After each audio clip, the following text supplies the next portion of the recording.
کہ ہر مسلمان کا یہ عقیدہ ہے کہ ہمیں دنیا میں ہمیشہ تو نہیں رہنا ہے، ایک دن جانا ہے، اور یہ بھی عقیدہ ہے کہ یہاں کے گھر سے اچھے وہاں کا گھر، یہاں کی خدمت کرنے والی اولاد سے زیادہ اچھے خادم جنت کے خادم، یہاں کے کھانے پینے سے زیادہ اچھے کھانے پینے جنت کے کھانے پینے، ایسی چیزیں اور ایسی نعمتیں کہ دنیا کے اندر ان کو دیکھا ہی نہیں کسی نے۔ آقا نے فرمایا مالا عین رأت، ایسی نعمتیں کہ جس کسی آنکھ نے دیکھی نہیں، ولا اذن سمعت، نہ کوئی کسی کان نے ان نعمتوں کے بارے میں سنا، ولا خطر ببال بشر، نہ کسی انسان کے دل میں ان کا تصور آیا۔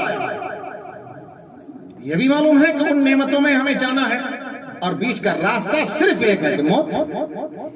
اب یہ یقین ہے کہ یہاں سے اچھا گھر ہمیں ملے گا، یہ بھی یقین ہے کہ جنت اللہ نے دے دی تو یہاں سے اچھے کھانے اور کی چیزیں پھل وغیرہ ہم کو ملیں گے، یہاں سے اچھے خدام ملیں گے، ہر چیز یہاں سے اچھی ہوگی، پریشانی قریب نہیں پھٹکے گی۔ پھر بھی موت کا ڈر، آخر کیوں موت کا ڈر ہے؟ اس کو یوں سمجھ لیجئے کہ بیچ میں ایک بڑا سا نالا ہو 3 فٹ کا صحیح، بچے کو دکھائی دے رہا کہ ادھر بہت شاندار شاید پھل رکھا ہوا ہے، بچے کو اس 3 فٹ کی نالی کے کودنے کی طاقت نہیں ہے، لیکن وہ کوشش کرتا ہے کہ پیچھے سے دوڑ کر کے آتا ہے کہ دوڑ کر کے چھلانگ لگاؤں، اس پار چلا جاؤں، یہ پھل مجھے مل جائے گا۔ اب اس دنیا میں ہم ہیں اور آخرت کی نعمتوں کا ہمیں یقین ہے، بیچ میں صرف موت ہے، تو پھر موت کا ڈر کیوں؟ کوشش تو یہ ہونی چاہیے کہ یہ موت بیچ میں رکاوٹ بنی ہوئی ہے، اسے پار کرو اور نعمتوں کو حاصل کرو۔ دنیا کی محبت دلوں کے اندر آ جائے گی تو بزدلی پیدا ہوگی، اور موت کی کراہیت اور موت کی ناپسندیدگی اگر آ جائے گی۔ صحابہ کرام کا مزاج تو نبی اکرم صلی اللہ علیہ وسلم نے بنایا تھا کہ ایک دوسرے سے کہتے تھے کہ فلاں کہ بڑھو آگے، پہاڑ کے دامن میں مجھے جنت کی خوشبو آ رہی ہے۔ یہ جذبہ کیوں نہیں ہے؟ اگر یہ جذبہ ہو جائے تو پھر ساری مصیبتیں حل ہو جائیں۔ ایک دنیا کی محبت نکل جائے، دنیا کی محبت اس وقت دلوں کے اندر ایسی بھری ہوئی ہے کہ ہر شخص مال مال، دنیا دنیا۔ نبی نے فرمایا آتی علی الناس زمان لا یبال المرء فیہ ما اخذ من الحلال من الحرام، کما قال علیہ الصلوۃ والسلام کہ ایک زمانہ آئے گا کہ آدمی جو مال حاصل ہو رہا ہے اس کے بارے میں پرواہ نہیں کرے گا کہ حلال کا مل رہا ہے یا حرام کا، بس ملنا چاہیے۔ آج ہم دیکھتے ہیں کہ ہر شخص مال کے پیچھے توڑا بھاگا چلا جاتا ہے، حلال کا ہو تو حرام کا ہو تو کسی قسم کے مال سے بچنے کا نام نہیں لیتا۔ سودی کاروبار عام ہے۔ آقا صلی اللہ علیہ وسلم نے فرمایا تھا کہ ایک زمانہ ایسا آئے گا کہ جس میں سودی کاروبار اتنا عام ہو جائے گا کہ اگر انسان سود سے بچنا بھی چاہے گا اور سود سے بچ بھی جائے گا تو سود کا دھواں تو اس کو لگ ہی جائے گا۔ حیرت ہوتی ہے، لوگ ہم سے مسئلہ پوچھتے ہیں کہ اتنا سود کا مال میرے پاس ہے، ہم کہاں خرچ کریں؟ ہم اسے کہہ دیتے ہیں کہ سود کا مال تمہارے پاس ہے تو ان غریبوں کو دے دو جن کو زکوٰۃ دینا جائز ہو، جو زکوٰۃ کے مستحق ان کو دے دو، لیکن ثواب کی امید سے مت دینا، اس نیت سے دینا کہ وبال ہے میرے پاس، یہ ٹلے کسی طریقے سے۔ افسوس کرنا پڑتا ہے، اس وقت سر پکڑ کر ہم بیٹھ جاتے ہیں، فوراً پوچھتے ہیں کہ مدرسے میں ایسے بچے ہیں، مدرسے میں ہم جمع کر دیں؟ یعنی مدرسے جو اس وقت کہہ لیجیے کہ قرآن و سنت کے گہوارے ہیں، تمام تر کمیاں ہیں۔ ہم مانتے ہیں کہ مدرسوں کی صورتحال بھی ویسی نہیں ہے جو اکابر کے زمانے میں تھی۔ مدرسوں میں انحطاط ہے، مدرسوں میں تنزلی ہے، مدرسوں میں گراوٹ آئی ہے، لیکن اس کے باوجود ہمیں یہ بھی یقین ہے کہ اس گئے گزرے زمانے میں مدرسوں کا ماحول آج بھی جنت کا نمونہ ہے۔ اس جنت کے نمونے میں قرآن و حدیث پڑھنے والے علماء کے پیٹ میں دھڑلے سے سود کا مال ٹھوسنے کی لوگ کوشش کرتے ہیں۔ بہت سے شفراء کو بتائے بغیر سود کے پیسے کی رسید کٹوا دیتے ہیں۔ ابھی بتائیے، سود کا پیسہ طلبہ کے پیٹ میں جائے گا اور وہ پڑھیں گے، قرآن سیکھیں گے، حدیث سیکھیں گے، تو اکابر اور اسلاف جیسے علماء آپ چاہتے ہیں کیسے ملیں گے؟ دوش مدرسوں کا ہے، کمزوری علماء کی بتائی جاتی ہے کہ پہلے جیسے طلبہ تیار نہیں کرتے۔ ارے تم نے کیسا کھلایا ہم کو، یہ بھی تو دیکھو۔ ہم کہاں سے لاتے ہیں؟ ہم آپ سے ہی تو 1-1 روپیہ مانگتے ہیں، آپ سے ہی تو وصول کرتے ہیں۔ آپ حلال دیں گے تو حلال خون تیار ہوگا ان کے اندر، نیکی کا جذبہ آئے گا۔ حرام دیں گے، حرام خون تیار ہوگا، اور جس راستے پہ وہ چلیں گے اور جو کمی آئے گی وہ آنکھوں کے سامنے آئے گی۔ میرے بزرگوں، ایک تو دنیا کی محبت کو کم کرنا پڑے گا. میں بالکل یہ نہیں کہتا ہوں کہ دنیا کو بالکل چھوڑ دو، نہیں، معاش کا حاصل کرنا یہ نبی اکرم صلی اللہ علیہ وسلم کی تعلیم ہے. ایک صحابی آئے کہ مجھے کچھ دے دیجئے، کچھ مجھے عنایت کر دیجئے، میں بہت غریب ہوں، میرا گھر کا کام نہیں چل رہا ہے. کہا ایسا کرو کہ لکڑیوں کو توڑو اور جا کر کے بیچو، گھر کا کام چلا. مانگنے والا، ہاتھ پھیلانے والا نبی اکرم صلی اللہ علیہ وسلم نے قوم کو نہیں بنایا. یہ تعلیم ضرور دی کہ کسی پیشے کو حقیر مت سمجھنا، اپنی محنت کی کمائی کو کھانا. دنیا کی محبت دلوں سے نکالنی پڑے گی. سود اور حرام مال سے بچنا پڑے گا. جب تک دنیا کی محبت ختم نہیں ہوگی، موت کی ناپسندیدگی دل سے ختم نہیں ہوگی، اس وقت تک اللہ تبارک و تعالیٰ کی طرف سے جو مصائب کی آمد ہے ان کا سلسلہ رکنے والا نہیں ہے. میرے بزرگوں، سوچو تو صحیح، اس زمانے میں تمام تر برائیاں ہیں. تمام تر برائیوں کے ہونے کے باوجود زناکاری، بدکاری، فحاشی عام ہے. لیکن اس گئے گزرے زمانے میں بھی آج بھی ایسے لوگ آپ کو کہیں نہیں ملیں گے. کہیں لاکھوں میں ایک مل جائے تو مل جائے کہ جو اپنی ماں کے ساتھ منہ کالا کر لے، زناکاری، بدکاری کرے. لیکن غور کریں، نبی اکرم صلی اللہ علیہ وسلم فرمایا ان للربا 36 جزء، کہ سود کے 36 درجے ہیں. فرمایا ایسر ان ينكح المرء امه، اس میں سب سے نچلا درجہ یہ ہے کہ آدمی اپنی ماں کے ساتھ منہ کالا کر لے. منہ کالا کرنا آدمی پسند اس گئے گزرے زمانے میں بھی نہیں کرتا. اور کوئی دیوس اپنی ماں کے ساتھ زنا کرنے کو تیار نہیں ہے، لیکن سود کھا کر کے ماں کے ساتھ زنا کرنے کے برابر گناہ دھڑلے سے کمایا جا رہا ہے. صرف چیز یہ ہے کہ دنیا کی محبت دل کے اندر موجود ہے. اللہ کے واسطے حلال پر آئیں، حرام کو چھوڑ دیں، اور جو اللہ تبارک و تعالیٰ دیں اس پر قناعت کریں، اس پر اکتفا کریں تو برکت آئے گی، مصیبتیں ختم ہوگی. آخرت پر یقین پختہ کریں اور موت کی ناپسندیدگی کو دل سے نکال کر اپنے حالات ایسے بنائیں کہ جس سے یہ سمجھ میں آ جائے کہ موت میرے لیے نعمت ہے اور رحمت ہے، مصیبت نہیں ہے. صحابہ کرام کے میں واقعہ سناؤں تو آپ یہ کہیں گے،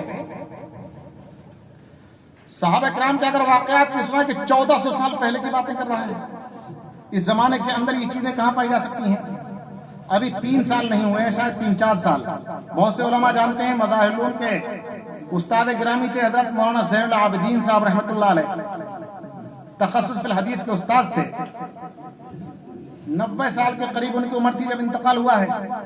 اللہ تبارک و تعالیٰ نے ایک بہت ہی تکلیف دہ بیماری کے اندر ان کو مبتلا کر دیا. ڈاکٹروں نے کہہ دیا کہ علاج کی اب گنجائش نہیں ہے، گھر پہ آرام کریں. پریشانی کی حالت میں تھے. موت سے چند دن پہلے کا واقعہ ہے. ان کے ایک شاگرد ان کی خدمت میں گئے تو کہنے لگے کہ مولوی اعجاز، 2 چیزیں ہیں، میں اپنے دل کو ٹٹولتا ہوں تو ڈر تو نہیں ہے کہ موت آنے والی ہے، البتہ موت کی محبت اور خواہش بھی دل میں نہیں ہے. آپ یہ دیکھیں کہ کون آدمی ہے جو مرنا چاہے، لیکن ان کے دل سے موت کا ڈر نکل چکا ہے کہ موت آ رہی ہے. ڈر نہیں ہے، آئے موت کا ڈر دل کے اندر محسوس نہیں کرتا، لیکن اتنا ضرور ہے کہ موت کی محبت دل کے اندر نہیں ہے کہ موت کی خواہش ہو اور موت کی چاہت ہو کہ موت آ جائے. وہ مولانا اعجاز صاحب بھی بڑے پائے کے عالم تھے، ان کا بھی انتقال ہو گیا. شیخ اوپر آدم گڑھ کے رہنے والے، انہوں نے کہا کہ حضرت یہ بات تو بالکل عین سنت کے مطابق ہے کہ موت کا ڈر اور موت کا خوف دل کے اندر نہ ہو، لیکن محبت اور چاہت بھی نہ ہو.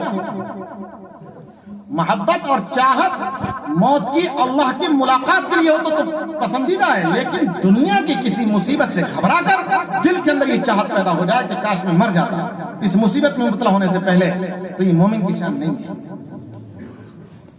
میرے بزرگوں، بات کچھ لمبی پڑ گئی. اخیر میں ایک بات صرف اتنی عرض کرنا چاہوں گا کہ میں مزید 1 گھنٹہ تقریر کرتا رہوں، آپ سنتے رہیں،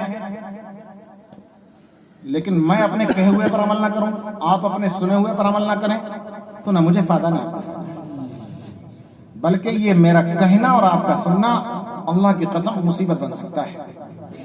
آخرت میں اللہ تبارک و تعالیٰ نے پوچھ لیا کہ دین کی بات بڑی چیخ چیخ کے تقریر کرتا تھا، لوگوں کو بتاتا تھا، عمل کتنا کرتا تھا؟ تو جواب کیا ہوگا؟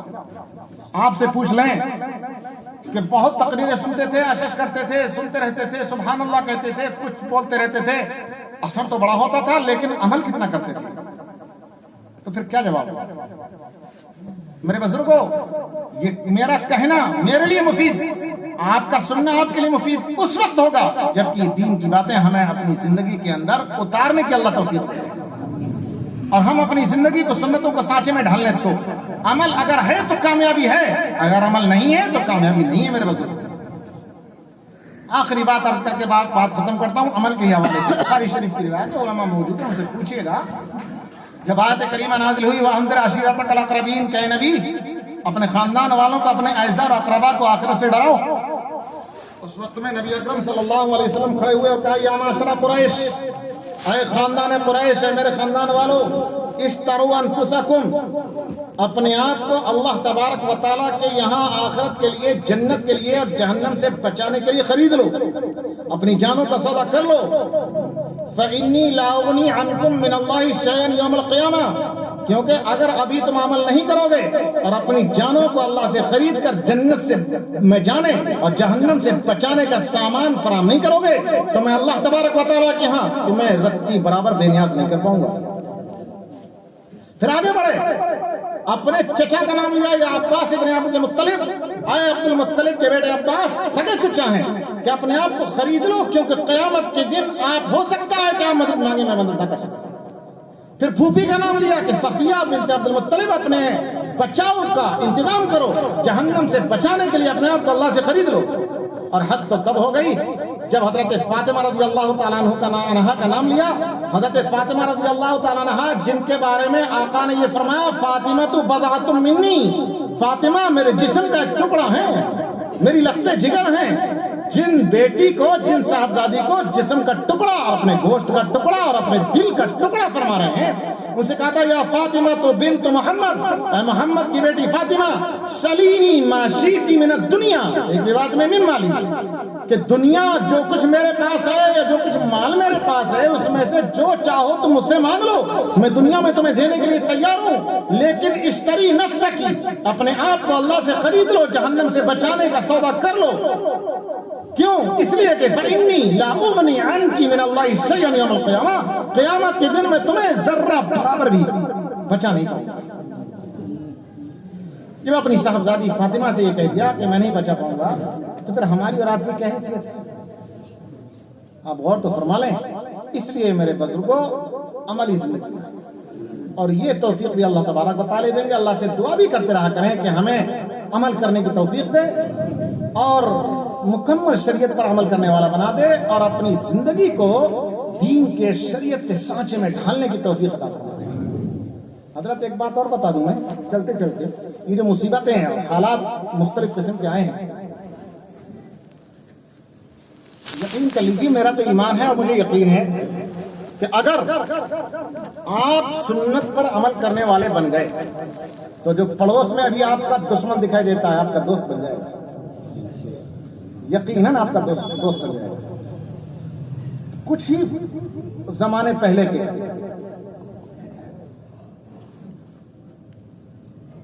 دو واقعات مختصر سے سنا دوں۔ حضرت مولانا عبد الجبار صاحب رحمۃ اللہ علیہ مدرسہ شاہی مراد آباد کے شیخ الحدیث تھے۔ حضرت شیخ الحدیث مولانا محمد زکریا صاحب رحمۃ اللہ علیہ کے خلیفہ تھے۔ ہزاروں لوگ دیکھنے والے ان کا بھی موجود ہیں۔ مراد آباد میں کوتوالی کے پاس ان کا مکان تھا۔ کوتوالی سے مدرسہ شاہی کو پڑھانے کے لیے آتے تھے تو غیر مسلم اپنی دکانوں پر ہاتھ جوڑ کر کے کھڑے ہو جاتے تھے کہ بابا جا رہے ہیں۔